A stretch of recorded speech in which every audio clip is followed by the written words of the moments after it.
Bismillahirrahmanirrahim. Lan cara wong kuno esuk-esuk nang ning pasar, serak rezekine dipangan pitik. Ini maksudnya iku gara-gara wong Islam males kabeh niku pasar kadung dikuasai Cina. Semua kesempatan dikuasai Cina. Sekarang sudah kelihatan sekian ratus triliun milik Cina. Wong Islam dadi kaum buruh, dadi kaum pengemis.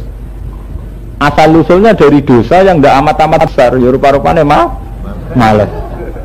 Mulai Nabi itu ista'adha min Nabi, masuk urutan kedua minal jubni wal kasal. Masa mau males udah cilik. Orang Islam nak iskon kukur-kukur, wah betah karuan. Wes kon kongkoi kon kukur, betah karuan.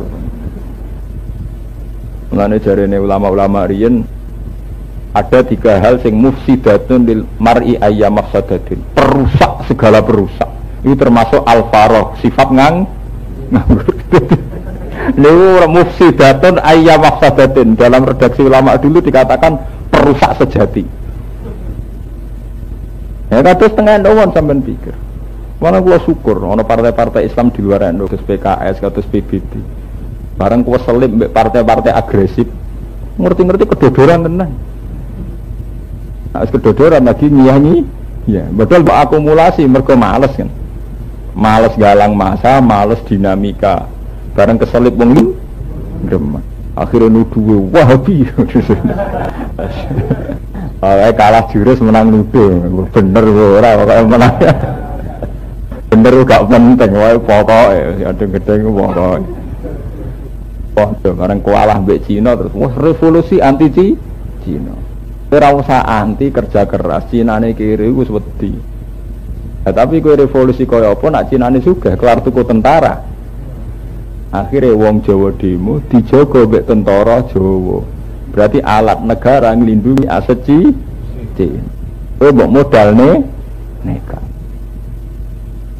Ora ngeri. Kowe sing wong Jawa asli demo ora dilindungi negara. Kono Cina dijaga aparat negara, karena bisnis mereka sudah menggurita menjadi kebutuhan nasional. Man saya pikir, kados Indofood punya jaringan tepung yang sudah sekian juta cabang. Iku Indofood mutung, iku Indonesia bangkrut. Atau sakit Gus? Bakul gedang goreng, bakul jajanan saya bisa gantung tepung. Iku pengimpor tepung pure. Ini negara tutup.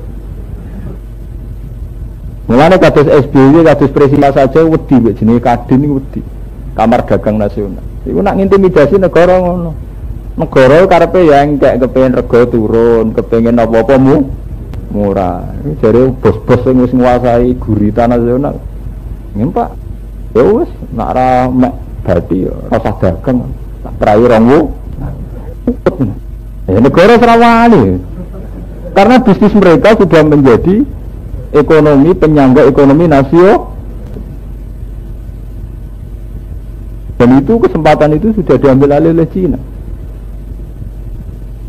Mutung ngoten tok mun tutup negara.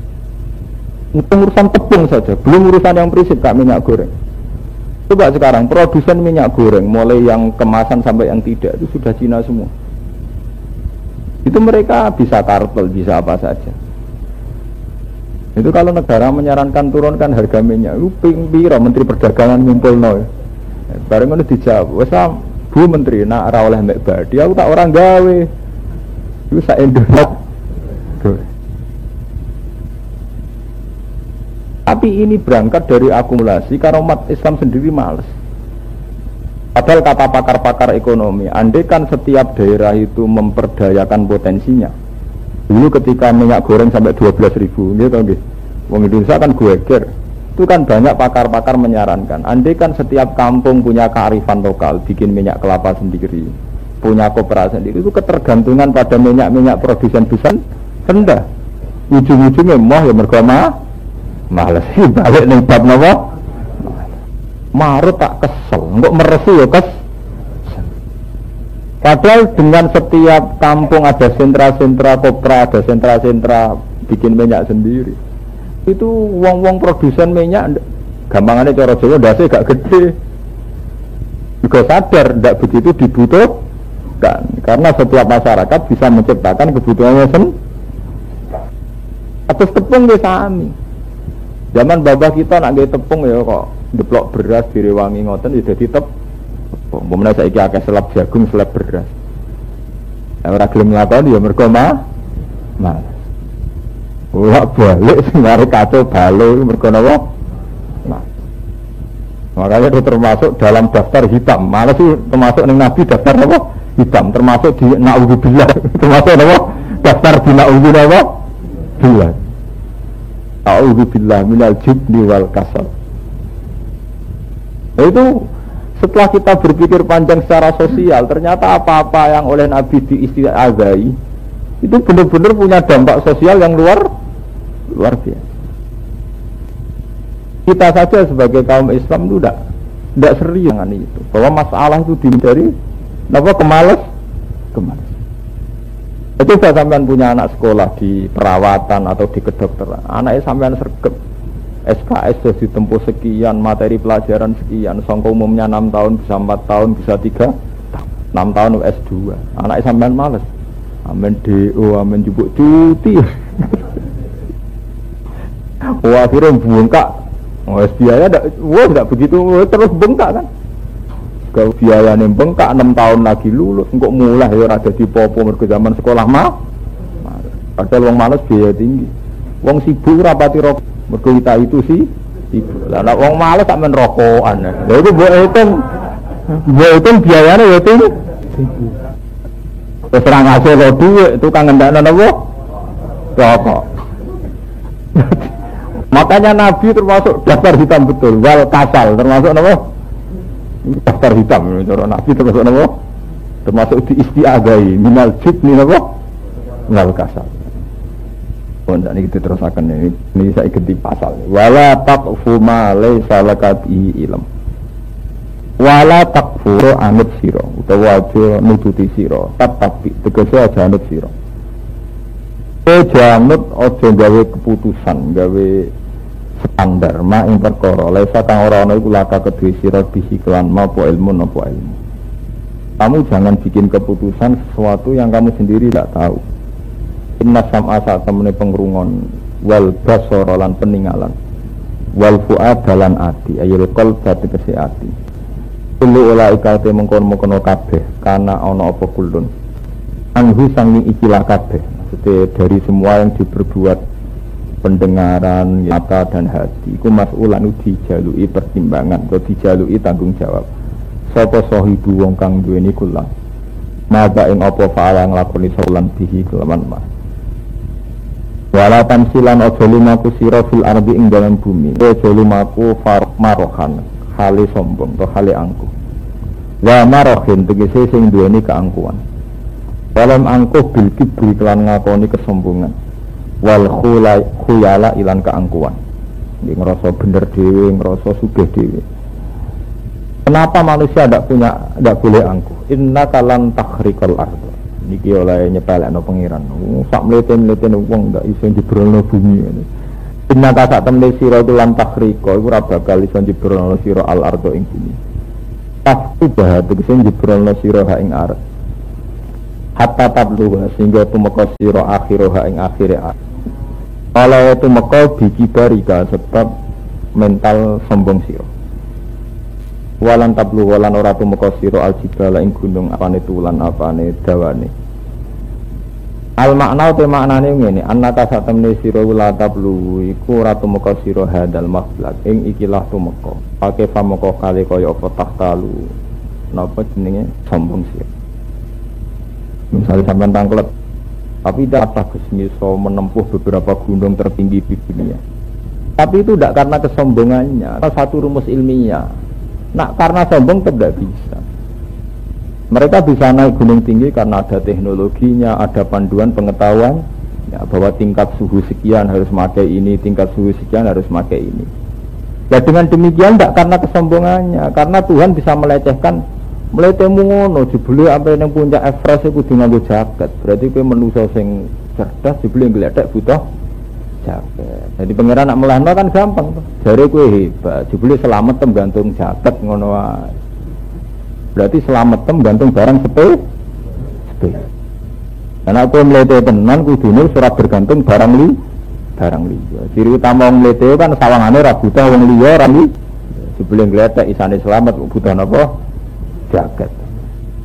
Lan pangeran melana manusa jan ngoten. Namrud riyen mati ini mboten liwat pasukan militer, mboten liwat Jibril. Nah liwat Jibril terlalu terhormat, soalnya Namrud hebat sing mateni luwih hebat. Iku gak keren. Maksudnya matine cek terhormat, mergo Namrud dipateni Jibril ngeran moh ngoten. Gak mutu, mateni ngoten mboten mutu. Ora iso nglecehno. Namrud niku dipateni ambek nyamuk sing lari ku ilang sitok. Ora nyamuk utok, nyamuk lari sitok terbang mlebu ning gone irunge Namrud. Iku mlebu nganti tok utek. Mati ya. Ora mlete-mlete leboni semut sitok ning kuping. Ampun tenan. Wong lara ditrenggi, misale dilinggis, iki cek pantes. Pancen dilinggis kok gak lo, cek iso mlete. Leboni semut sitok ning kupinge. Perang lecehno tenan. Ya, mletemu ngono, gagamu ngono, plepak-plepukmu ngono, mbek semut sitok gegere gak keren. Dadi pangeran ndek sunah nglecehno mek barang cilik. Mulane sampai ana ayat inna wa la yastahi ayyadrika masalam ma ba'udatan sama Allah ora isin nak gawe perumpamaan nganggo barang-barang sing cara manusa sepele kaya nyamuk. Secara pangeran teknologi nyamuk itu lebih canggih timbang teknologi gajah. Allah mbek gajah itu gampang. Luwih canggih. Akeh jenenge gajah mbek nyamuk akeh nyamuk. Padahal gawe ini luwih angel. Yo gampang. Kula lah bayangno manusa lah Pak. Gampang. Ya contoh takokno pematung. Mantep pematung. Pematung paling canggih sak donya iku matung jajal aku gak patung nyamuk gak pusing. Ora ada contohnya. Lha iki ora ana wong nontono bak udutan nyamuk. Mergo gajah cek kan ana pematung pemahat. Nggih, sampean pesen. Wis sak triliun ya nyamuk gedene ya padha, besene padha. Rak milih wis 1 juta lah gajah ya karwan iso. Turun gambare. Lah nak gajah di belalai cek gampang. Gajah itu belalai ini bolong. Barang gede bolong ini cek gampang. Nyamuk wis cilik di belalai. Belalai ini bolong. Itu lembang bolong itu belalai ini nyamuk. Bolong itu ora kesampean. Bolong ini belalai ini apa? Bolong ini belalai. Saya sak penggawean. Bolong ini nyamuk. Makanya nyamuk itu dibikin Tuhan dengan teknologi yang sangat rumit teman-teman. Wah ngono. Lah anak nyamuk cuwili ijek wudu bolongin apa belalene. Wis ngono tetep akhirnya kumpul melakukan seks terus bayang alatnya spiro misalnya. Terus cuwili ketemu cilik. Wis ngono cek hamil misalnya. Terus ngelebokno bibit anake ning jero wetenge nyamuk wis cuwili. Baca ngantung cek gampang, wetenge ombo. Saya ini nyamuk, tetap napa ngantuk. Makanya Tuhan kenapa mikirnya nyamuk? Berarti secara teknologi lebih sulit. Tapi jadinya aneh menungso. Kekuatannya nyamuk. Jadi canggih nyamuk dibanding gajah, canggih apa? Itu pangeran niat ngelecehno menungso itu begitu. Dibuat satu perbandingan. Kowe nyamuk era isa. Tapi nyamuk karena dari desain teknologi canggih ini ternyata iso mateni Namrud. Berarti ngoten. Hewan yang besar itu tidak mesti bisa punya teknologi perangkap yang canggih untuk menghisap darah manusia. Nyamuk itu bisa. Dia belalainya lemes, tapi iso menembus pori-pori. Ketika manusia ora iso. Tapi nyamuk malah apa? Iso. Dan Namrud itu dibunuh pakai itu. Makanya hati-hati nggih mbek nyamuk. Sing mateni Namrud yo nyamuk. Nganti saiki lho nggih sing mateni wong sak donya itu ya karena nyamuk kan nyamuk DB itu. Demam berdarah itu karena apa? Nyamuk. Nanti wingi wong Jombang Kediri iso mlaku gara-gara nyamuk cikungunya kok piye gitu aja. Iya to nggih. Kecanggihan nyamuk wis teruji bareng ngalahno Namrud itu cek rong pensiun. Kasus DB itu gara-gara apa? Nyamuk. Kasus ikungunya gara-gara apa? Kematian yang dipangan macan sak dunya kena dihitung. Tapi kalau karena DB sudah juta. Ternyata manusia itu begitu lemah. Kok sombong piye? Ambek nyamuk gletek kalah. Kok terima ambek seekor napa? Itu memang Tuhan punya tradisi begitu. Kalau melecehkan manusia itu dengan sesuatu yang di mata manusia hina. Tapi jebule punya kekuatan yang dahsyat. Mulane pangeran cerita, manusia itu lha apa sombong, munggah gunung dengan keangkuhannya. Mau iso itu dengan sesuatu yang harusnya tidak angkuh. Iku mergo gletek butuh barang li. Mletene ngono mau diselametno sebuah jaket. Sebuah benda Walan tabluh wal jibala tulan. Mulane Imam Suyuti lenap hatta tabluh akhiroha bikibarika. Tidak bisa kamu sampai ke situ dengan keangkuhan kamu. Kullu wali'uhu 'inda rabbika makruha. Kullu dzalika utis kabehane mengkono-mengkono barang kang kasebut kullu dzalikal makuri utais kabehane mengkono-mengkono barang sing disebut. Iku kana ana apa sayuhu apa elek dzalik. Inda rabbika menurut pangeran sira iku makruhan iku gedhingi. Dzalika mengkono-mengkono kabeh nggih wow aturan main hidup ya, aturan-aturan hidup mulai ra oleh boros, ra oleh mateni anak, ra oleh ngurangi berbagai aturan-aturan hidup tadi, termasuk ora oleh ngomong barang sing ora dikuasai, karena apa? Bihi ilm, tidak boleh berbicara sesuatu yang kamu tidak menguasai ilmunya. Lalu kita mengkono kabeh aturan-aturan hidup, norma-norma hidup. Iku mimma wis setengah sing perkara auha kang wahyu ilaika maring sira ya Muhammad wa Muhammad. Sapa rabbuka sapa pangeran sira. Minal hikmati saking aturan hikmah. Ayo mau'idah ditegesi nasihat. Wala tajalan aja gawe sira ma'awa sertane Allah ilahan ing pengiran akhir ingkang liya. Fatul mongko den tumibakna sira fi jahannam ing dalam neraka jahannam. Alam den tumibak malun hale ino utawa hale hina madhuran tur den tolak sangka rahmat. Matrudan tegese den tolak an rahmatillah sange rahmati Allah. Apa asfa'akum rabbukum bil banina wattakhadha minal malaikati inasa. Apa asfa'akum ana ta murneknakum ing sira kabeh. Akhlasakum tegese murneknakum ing sira kabeh ahli Makkah ahli Makkah. Sapa rabbukum sapa pangeran sira kabeh. Apa ta apa murnekna kowe bil banin kelan pira-pira anak. Wong Arab iku seneng anak lanang. Tapi lucune Allah malah dianggap dia anak wedok. Wattakhadha ngalap sapa wa minal malaikati sange malaikat inasan ing anak wedok. Dana tegese pira-pira anak wedok linafsi kedua awake Allah. Bisa mikum kan penyangkaan salah sira kabeh. Inatum sak tembe sira kabeh lata kuluna ngucap sira kabeh bidalika lan mengkono pengucapan. Awalan ing pengucapan aziman ingkang gedhe. Maksudnya ingkang gedhe dosane maksud. Nuduh Allah dia anak wedok. Ikat Cina-Cina dewi-dewi ini. Walakot saraf nalan teman-teman jelasno sapa ingsun bayan nanti sing jelasno sapa ingsun. Fi hadzal Qur'ani ing dalam ikhlas Qur'an minal amsali sanging pira-pira perumpamaan wal wa'di lan janji wal wa'idi lan ancaman. Allah jelasno ning gone Qur'an beberapa perumpamaan perbandingan liyaz zakaru supaya padha nampa nasihat sapa ngake. Yatta izu tegese nampa mauizah, nampa nasihat sapa ngake.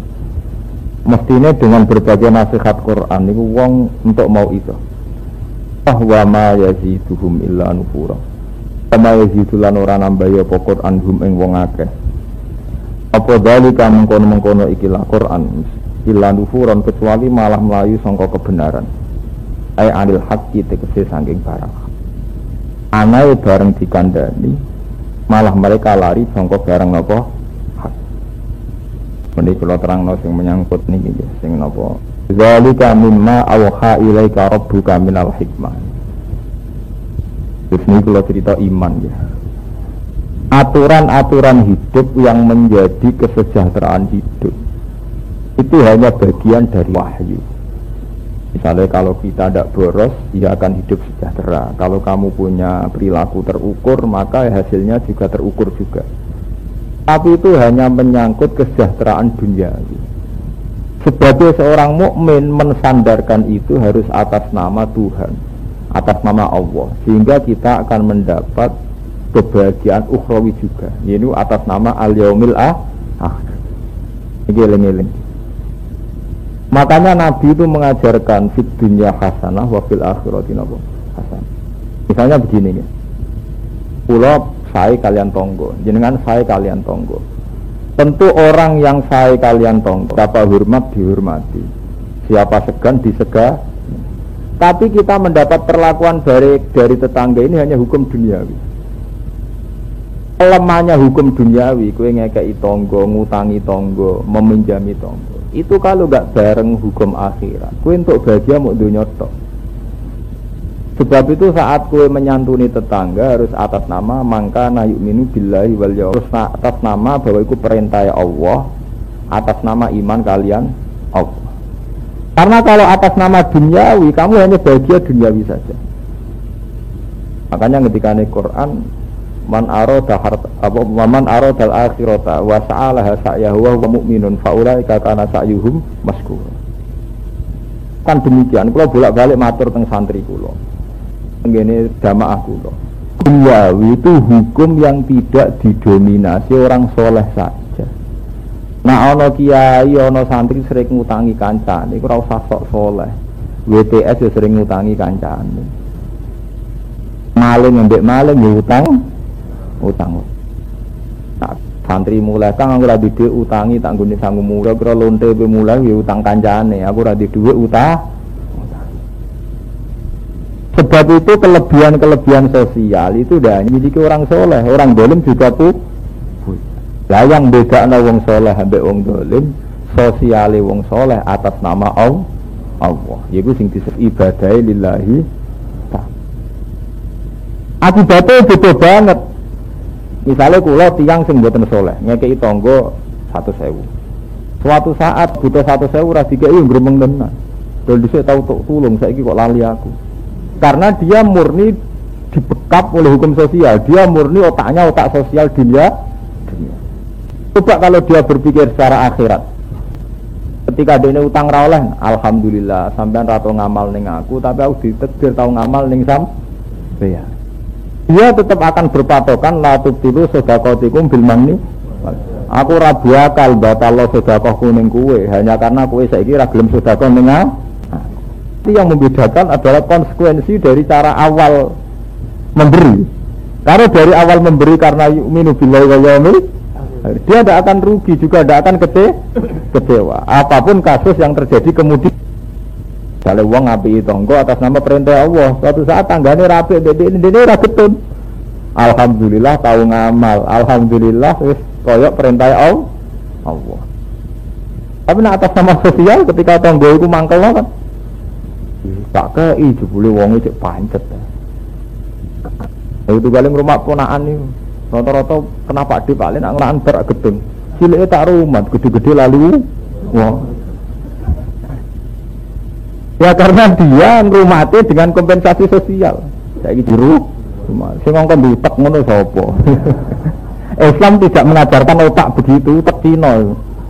Berarti logika kamu kan logika investasi, kan logika dagang kan? Cilik tak rumah, dan sebenarnya aku tuwek diru. Beli bareng tuwek sugih mblesak, luwih seneng bojone timbang kowe. Bareng kowe tuwek nunak-nunak dianggap problem. Ora dianggap berkah, dianggap apa? Problem. Lapor cung aku lara biasa Pak De lara tuwa ngres. Orang mesti komentari ya biasa wong tuwa gregas.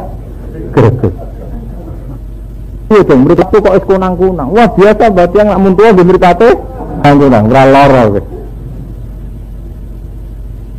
Tapi kalau dari awal kamu lillahi ta'ala ya alhamdulillah, aku zaman cek di duit kok seneng ngamal. Tapi aku wis tuwa gak kelar ngamal. Matur nuwun ya Allah jenengan ngekeki kesempatan kula ngamal. Ya nyaman.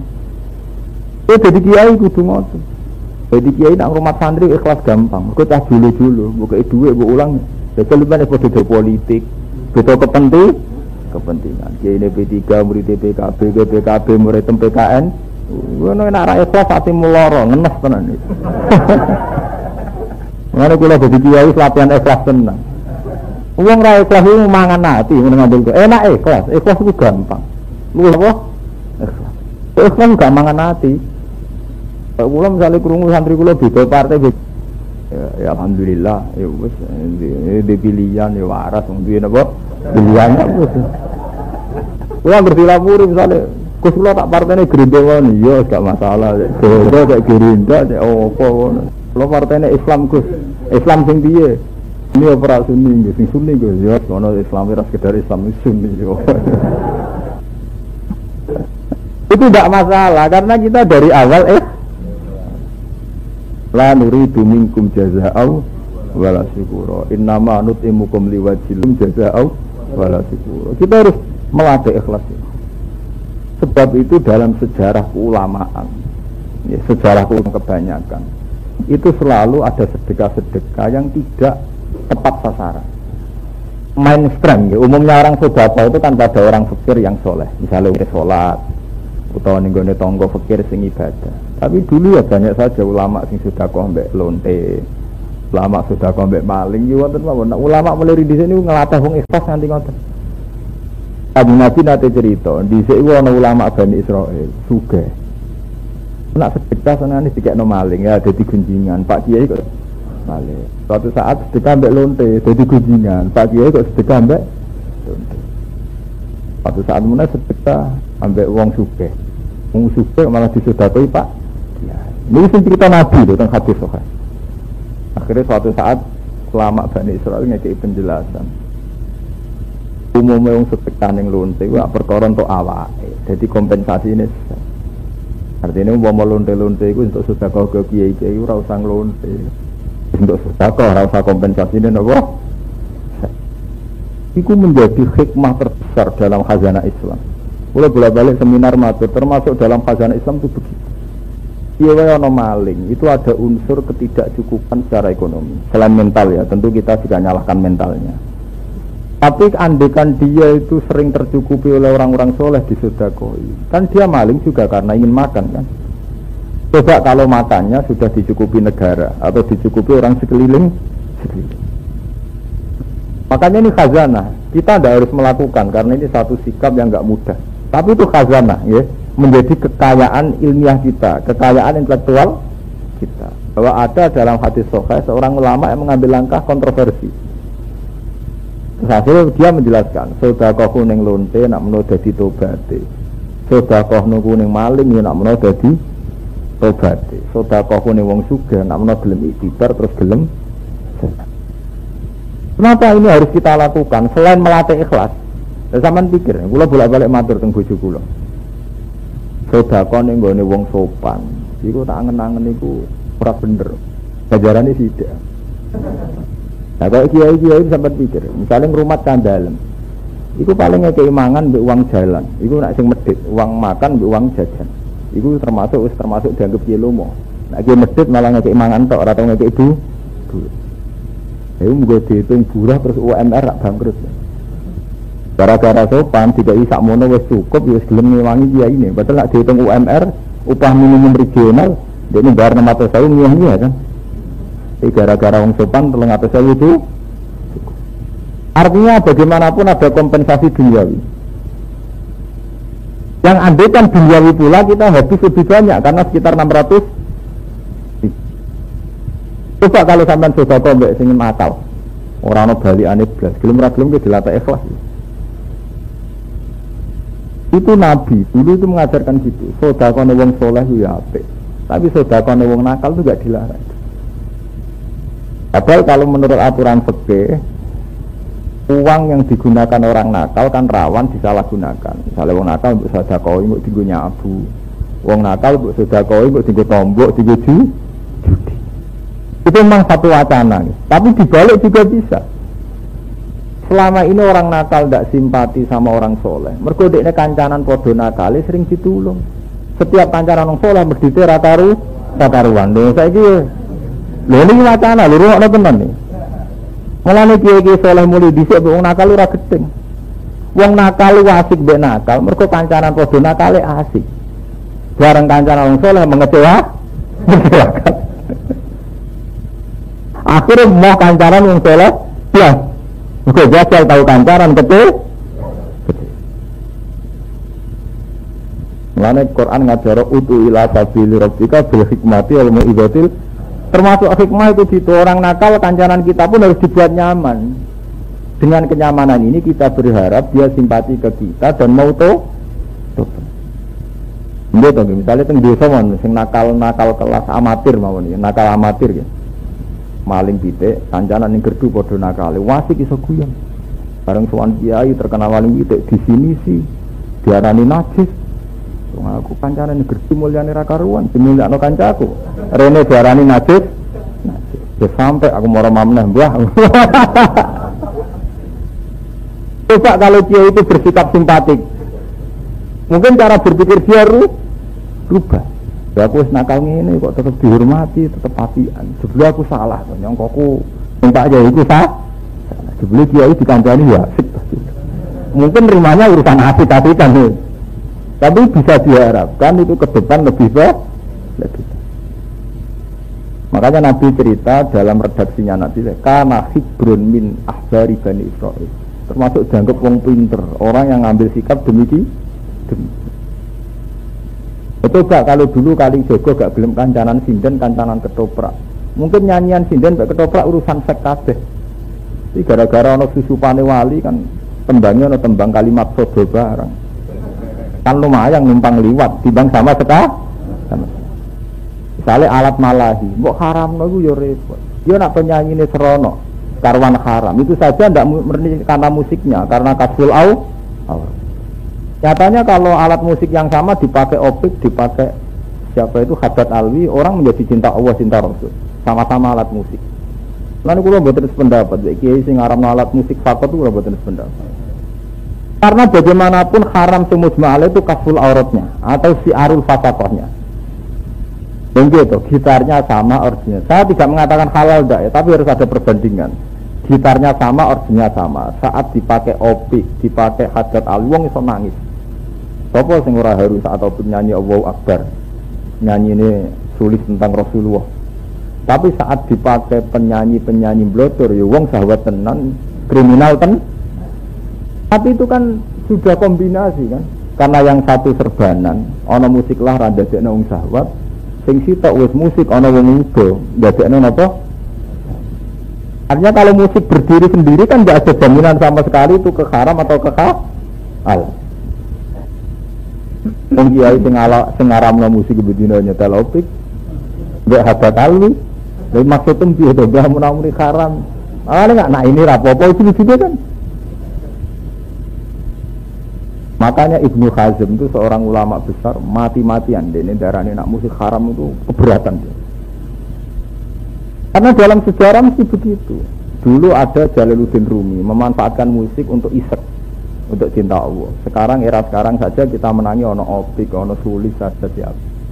Beda sing orang karena dengar alunan-alunan itu menjadi mencintai Tuhan dan Roh.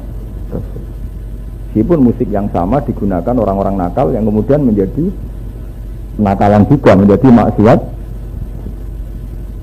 Makanya dari Ibnu Hazm jangan-jangan musik itu kayak peso. Peso nak gue masak, gue permatamu ya ibadah, gue nyusul uang ya dosa tenan. Ya artinya barang-barang mono karek kegunaan ya kan. Ya tangan gue sujud di ganjaran tenan.